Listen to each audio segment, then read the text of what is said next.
Merci, Monsieur le Président. Ministre, chers collègues, il est regrettable qu'on n'ait pas pu avoir ce débat sur la situation terrible en Syrie en présence de la haute représentante, quand elle a finalement décidé de remplir ses obligations et de venir au Parlement. C'était hier. Elle est venue enfin hier après 2 mois. Mais ce qui est encore plus important, c'est l'impact de l'Union européenne dans le monde, sous sa direction.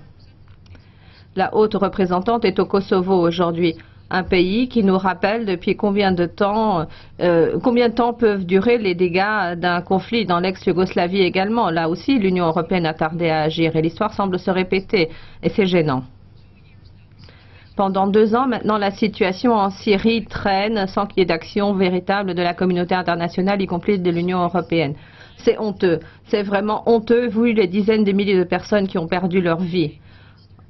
En plus de ce désastre humain qui a suscité des millions de personnes à quitter leur pays, l'hiver est arrivé et la crise humanitaire peut devenir une véritable arme de guerre entre les mains d'Assad si on ne fait pas attention et si on n'intervient pas.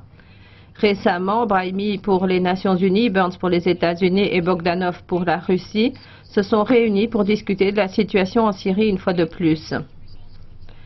Le résultat des pourparlers ont été égales à 0, comme la plupart des négociations qui impliquaient la Russie à propos de la Syrie. Mais ce qui était frappant avant tout, c'était l'absence de l'Union européenne. Où est-ce qu'on était, Monsieur le commissaire, Madame le commissaire, Monsieur le représentant du Conseil?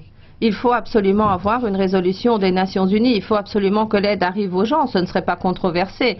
En tout cas, beaucoup moins controversé que les discussions sur une négociation politique. Ça pourrait empêcher ça pourrait mettre un terme à ces réseaux qui empêchent les gens d'accéder à l'aide humanitaire. Pourquoi est-ce que la Suède est le seul État membre de l'Union européenne qui ne souhaite pas envoyer Assad devant la Cour des droits de l'homme? Pourquoi est-ce qu'il n'y a pas d'unité? Les pauvres Syriens qui sont opprimés, qui meurent de froid, qui sont frappés par une opposition radicalisée et par un régime meurtrier. Nous devrions mettre un terme à cette catastrophe meurtrière et pourtant on en est encore très très loin.